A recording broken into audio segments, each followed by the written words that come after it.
Halo, assalamualaikum. Jumpa lagi dengan saya, Maisa, terapis pijat dan terapis hati. Apa kabar sahabat semua? Semoga dalam keadaan baik ya. Sehat selalu, banyak rezeki dan bahagia bersama keluarga. Selamat datang di channel Maisa Terapis Pijat. Jumpa lagi dengan saya. Jika butuh terapis pijat, silakan hubungi di 0812 118000730. Hanya terima yang serius mau pijat. Terus kita lanjut ke kajian Al-Quran surat Al-Baqarah ayat 10. Bismillahirrahmanirrahim. Baca. Fi qulubihim maradun fazadahumullahu marada walahum azabun alimun bima kanu yakdzibun. Baca, Wak, artinya.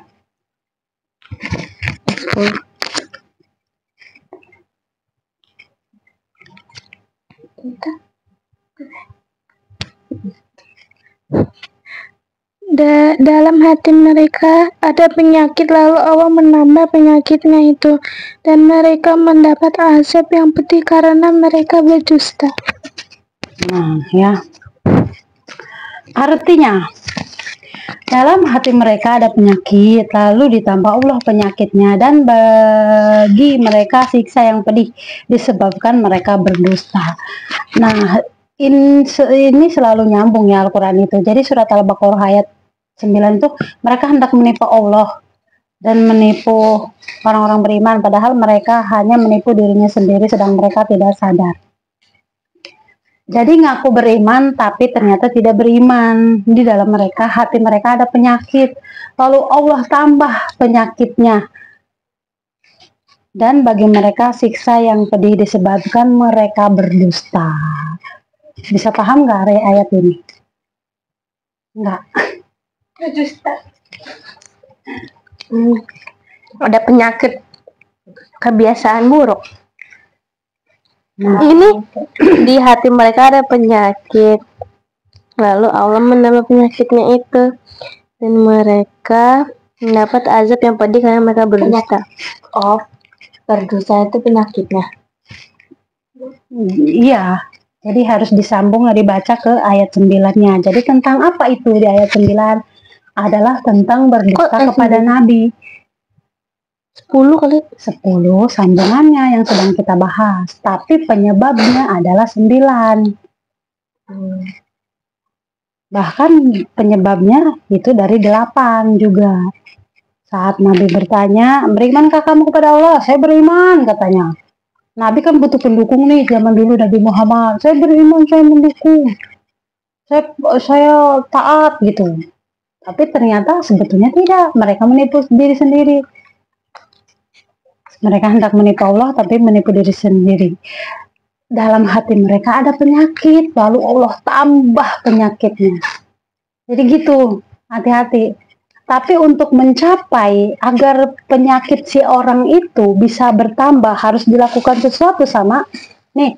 Orang misalkan pada saat zaman dulu mereka pura-pura percaya kepada Islam, pura-pura percaya kepada Nabi Muhammad. Berarti Nabi Muhammad ini untuk bisa membuat mereka tambah penyakitnya, tambah sakit hati, Nabi Muhammad itu harus memiliki prestasi nggak? Harus. Jadi itulah yang dilakukan Nabi Muhammad. Jadi akhirnya mereka memiliki rasa siksa yang amat pedih disebabkan mereka berdusta. Jadi kita kalau jadi bukan kita ya, Nabi Muhammad zaman dulu itu apa? Pintu udah dikunci belum? Udah kayaknya deh. Nabi Muhammad dulu itu kan zaman dulu datang Nabi Muhammad, Nabi terakhir menyampaikan Islam. Terus kan Nabi Muhammad ditolak. Ada jatuh bersama tuh. Oh, Thailand. Terus Nabi Muhammad kan nggak diterima tuh oleh kaum Quraisy, pokoknya adalah kisahnya itu ya. pada saat Nabi Muhammad menyampaikan risalah Islam, menyampaikan tentang Al-Quran. Nah, pada saat Nabi Muhammad berhasil menjadi sesuatu, menjadi pemimpin, Nabi Muhammad itu kan jadi pemimpin negara. Kalau sekarang namanya sama aja dengan jadi presiden. Setelah Nabi Muhammad berhasil, orang yang benci dia, orang yang gak suka sama dia, makin benci nggak? Iya, Benci.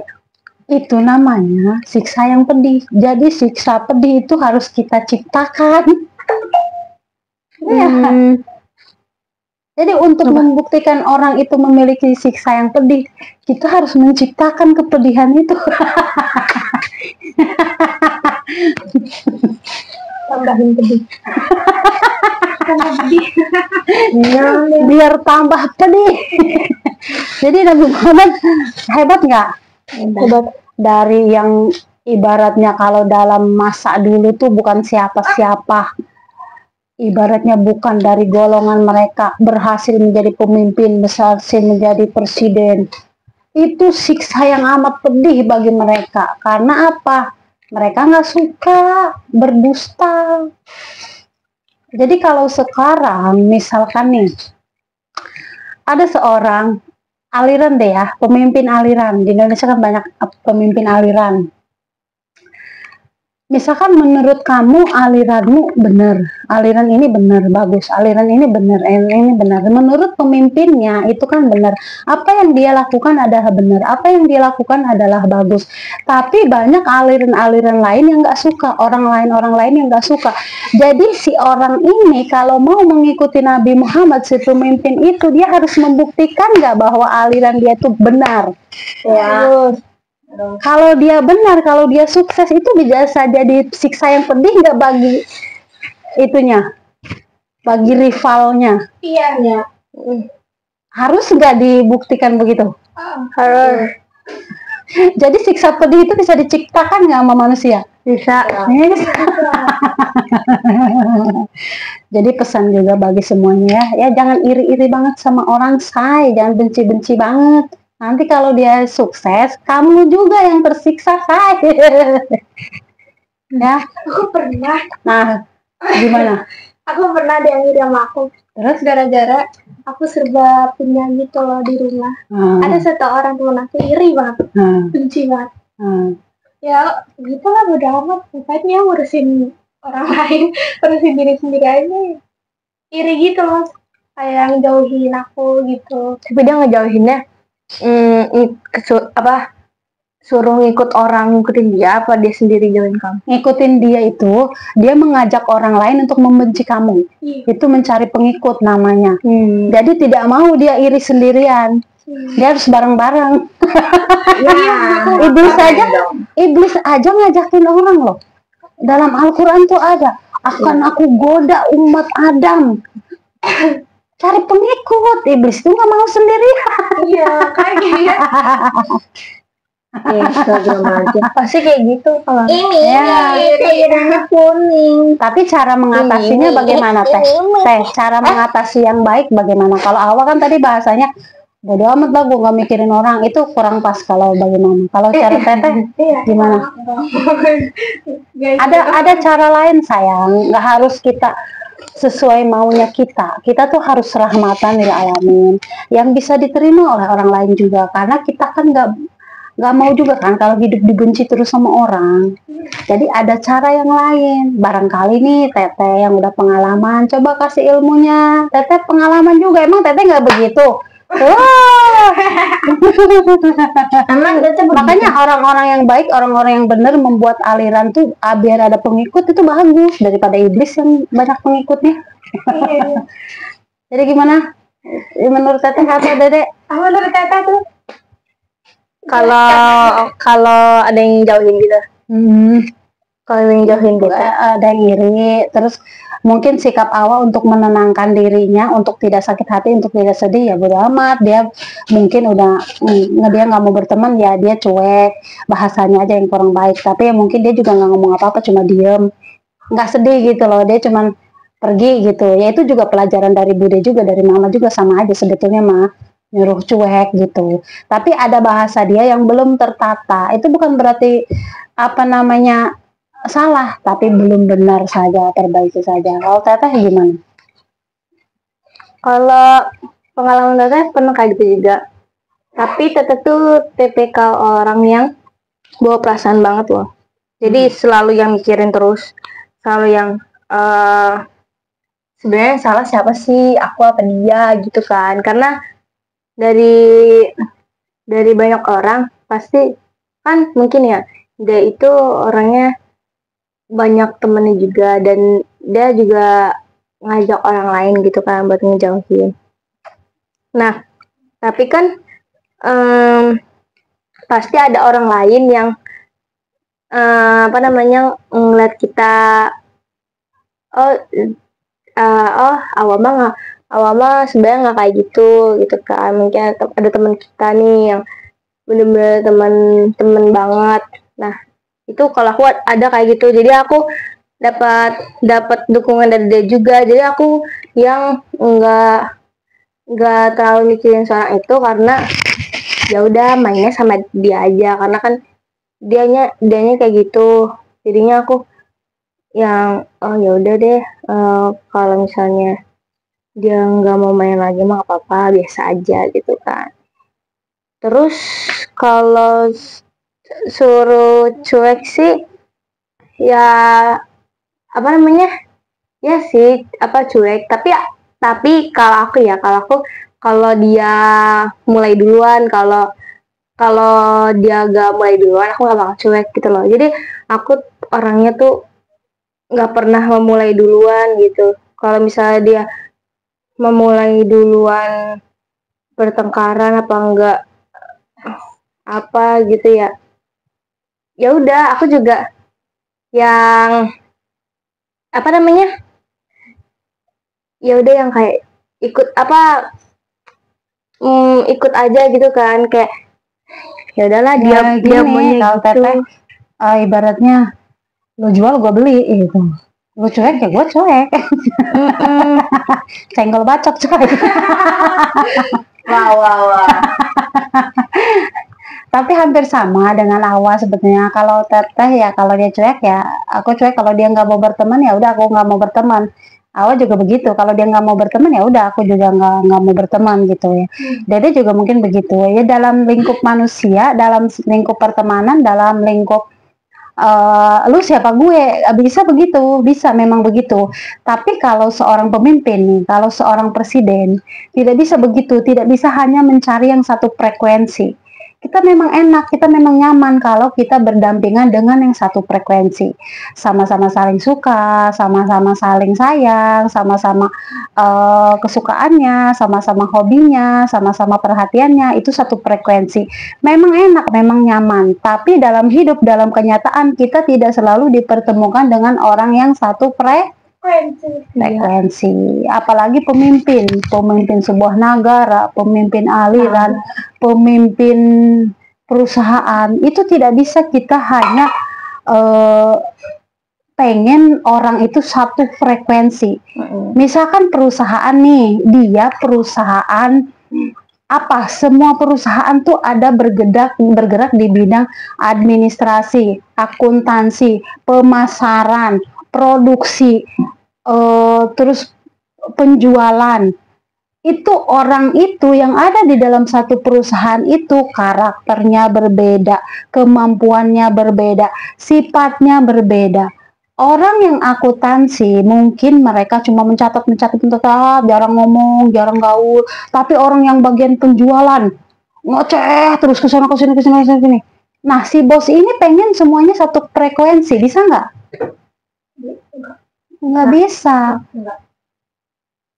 Kenapa Nabi Muhammad itu sukses? Karena beliau bisa merangkul kita sebagai pertemanan, sebagai rumah tangga, sebagai lu siapa gue, bahkan orang menikah pun kadang berpisah karena apa? Tidak satu frekuensi. Jadi ilmunya dari Allah itu sebetulnya kita tidak bisa mengharapkan kita selalu berada di dalam satu frekuensi. Tapi kenapa manusia itu dikatakan oleh Allah seorang pemimpin? Karena dia harus bisa memimpin dirinya sendiri dan memimpin bawahannya. Bagaimana nih orang yang frekuensinya tidak sama, kebiasaannya tidak sama, kemampuannya tidak sama, tapi bisa bersatu. Kayak di Indonesia nih, dalam negara Indonesia, tidak semuanya beragama Islam. Ada agama ini, agama itu, padahal ada yang diakui kalau nggak salah 7 agama di Indonesia. Itu kalau negara jadi harus menyatukan kan? Harus menyatukan semuanya. Itu di 7 agama itu berarti orangnya satu frekuensi nggak? Enggak, karena satu Islam, misalkan satu ini. Nah gitu. Kita pun begitu dalam keluarga. Misalkan sekarang mama punya jadi ibu. Suatu saat dede, teteh, awa jadi ibu. Jadi orang tua punya anak, satunya begini sifatnya, satunya begini. Masa kita pengen disamain? Ini loh yang membuat, ini nyambung gak sih? Selamat datang di channel Maisa Terapis Pijat. Nyambung sih, tapi kadang jadi panjang kemana-mana ya mama kalau ngomong ya. Itu biar aja buat dirimu penasaran. Jangan dihabisin semua di sini. Nah, dalam hati mereka ada penyakit, lalu Allah tambah penyakitnya, siksa yang amat pedih. Jadi tadi bilang siksa itu harus diciptakan. Benar. Nah, kalau kita diiriin orang, kita misalkan ada orang benci karena kita misalkan kayaknya orang yang berdusta, orang yang mau menyakiti kita, orang yang penyakit hatinya kan gini. Saya misalkan gak suka sama kamu, tapi saya pura-pura suka. Tapi kamu gak tahu kalau aku pura-pura suka kan? Tapi kalau kamu makin sukses, aku bisa kelihatan rasa benciku ke kamu. Dengan cara apa? Aku jelek-jelekin kamu. Kamu sukses nih, nggak bawa aku. Kamu kerja di mana? Aku nggak dibawa. Itu ternyata kayak gitu ya, jahat banget. Dulu main sama gue sama-sama. Masa udah kerja di situ, gue nggak diajakin. Dia mencari pengikut akhirnya untuk membenci kamu. Itulah yang disebut bahwa di dalam hatinya sebetulnya ada penyakit. Lalu Allah tambah penyakitnya disebabkan dia berdusta. Nah, pada akhirnya itu siksa yang amat pedih. Makanya kita jadi orang harus fokus aja dengan pekerjaan kita. Dengan apa yang kita lakukan, kita pinter aja, kita belajar aja kalau masih kecil, waktunya belajar, waktunya mencari ilmu. Kalau kayak mama nih, mijat, ya udah mijat aja, perbaiki. Banyak yang manggil gitu ya, tapi alhamdulillah dalam pekerjaan mama, mijat itu tidak ada yang iri sih. Karena apa? Itu yang namanya bakat, kemampuan yang tidak bisa diiriin. Lu mau iri, lu bisa nggak gitu. Tapi kalau pekerjaan lain banyak yang bisa diiriin, tahu. Nah, kalau kita sukses, orang itu bisa iri. Jadi bagi sahabat semua yang misalkan memiliki aliran, pesannya tuh itu pemimpin aliran merasa Anda benar ya, kisi-kisinya adalah makanya rahmatan lil alamin yang bisa diterima semua orang. Nah, bila mana Anda sukses, itu akan menjadi siksa yang pedih bagi orang lain. Tapi kalau Anda nggak sukses, begitu-begitu aja ya kagak. Jangan mengharap orang lain akan mendapatkan kelihatan penyakitnya, terus siksa yang pedih bagi mereka. Kalau dirimu nggak jadi apa-apa, ya nggak bakal tersiksa pedih dia, orang nggak ngeliat apa-apa. Kan orang itu gini, senang melihat orang susah, tapi susah hatinya kalau melihat orang lain senang. Jadi menurut kalian dengan hidup yang penuh tantangan gini, setelah mama ceritakan, kalian tetap akan maju menjadi orang sukses apa biasa-biasa aja? Karena kan menakutkan nih. Tapi kan menakutkan yang mama ceritakan. Kalau orang sukses, kalau orang memiliki sesuatu, orang bisa sesuatu tuh bisa diiri, bisa dimusuhin, bisa ini. Itu kan menakutkan, hal-hal yang menakutkan. Coba kita harapkan. Ada tipe orang yang pengennya berada di zona nyaman. Jangan. Tapi orang yang di zona nyaman yang tidak melakukan apa-apa, dia dijamin tidak akan menjadi apa-apa. Jadi memang hidup tuh begitu. Jadi jadikan tantangan itu sebagai keindahan. Jadi jangan dibuat penderitaan. Jadi nikmati, hidupku ya ternyata berirama banget. Kadang dibenci si A, kadang dibenci si B, kadang diadu ini, kadang diomelin, kadang dicembelutin. Hidupku ini banget ya. Mantap banget. Tapi itu tadi seperti mama bilang, kalau kita sebagai pemimpin, kita pengen punya banyak kawan, kita punya target sesuatu, kita sebenarnya harus bisa merangkul mereka loh, yang tidak satu frekuensi dengan kita. Bagaimana itu caranya? Apaan sih? Yang itu bukan pertanyaan, ini PR. Nggak harus dijawab. Gimana teh? Nggak harus dijawab. Nah, oke, jangan panjang-panjang, nanti capek nih mulutnya. Kita lanjut lagi ke video selanjutnya. Dengerin dakwah, dengerin ini, capek dia matanya. Nonton dari pagi sampai subuh kagak. Capek. Masya Allah, Masya Allah. Oke. Ayo atuhnya orang-orang kabeh. Gera di share kemana we, ambeh orang pada nyahonya manusia. Allah tuh sayang kepada manusia. Kebel amat ya sampai 20 menit nih. Ya, yang mau share, mau bagikan silahkan ya. Kajiannya pakai bahasa Sunda. Iya, gera bahasa Sundanya, gerakan, kasep, ujang, parawan, nubager, nugelis, dan ngukeun dieu nya. Kok Allah dibejakeun tina Al-Qur'an. Allah tuh sayang ka kumanehnya. Allah tuh tidak akan membiarkan kumaneh begitu saja. Gera atuh kumaneh nyari ilmu, nyari pagawean, gera hudang, gera lumpat, gera jag-jag ka ditunya. Ulah ngadeng bae di mah sare bae. Masya Allah subhanallah. Oke, kita ke video selanjutnya. Tonton terus ya, panteng terus, banyak ilmunya di sini mah, ilmu kehidupan. Terapis pijat, terapis hati kitanya. Nuhun kena tuh, nucan subscribe nya geura subscribe, nu entos kami ucapkan hatur nuhun. Nu nek sodako nya geura atuh, nek mere super thanks. Ya alhamdulillah, nek sodako ka nomor rekening Maisah ge aya di kolom deskripsinya. Sampai jumpa lagi di video selanjutnya ya. Oke. Bye bye. Cara mudah bagi kita untuk bisa mencari video di YouTube Maisah Terapis Pijat ya. Buka aplikasi YouTube. Kita tunggu. Nih kalau saya sudah sering nonton, jadi ada ini ya. Kita tinggal klik gambarnya, fotonya. Salah. Ini klik gambarnya, kan ada nih ininya Maisah nih di sini ya, Maisah Terapis Pijat. Terus live kita cari namanya playlist nih, playlistnya nih. Playlistnya nih. Di sini ada tentang Islam, tadarus Al-Quran, pelanggan channel, kajian Al-Quran, motivasi, vlog, video short, tutorial pijat. Nah, apa aja yang mau sahabat tonton. Nah, misalkan mau nonton tentang pijat, tutorial pijat, klik aja di sini. Ya, banyak nih videonya. Dia udah ada 278 video. Nah, tinggal diklik aja mau nonton yang mana gitu ya. Jadi ini channelnya channel campuran, banyak di situ. Tentang semuanya nih. Mau nonton tentang kajian Al-Quran, nah kita tonton, klik di sini. Nah di sini baru ada 4 ya. Nah, tonton ya, gitu ya caranya ya. Terima kasih banyak, semoga bermanfaat. Selamat datang di channel Maisah Terapis Pijat. Ahli urat, ahli cedera, edukasi, motivasi, hiburan, healing terbaik.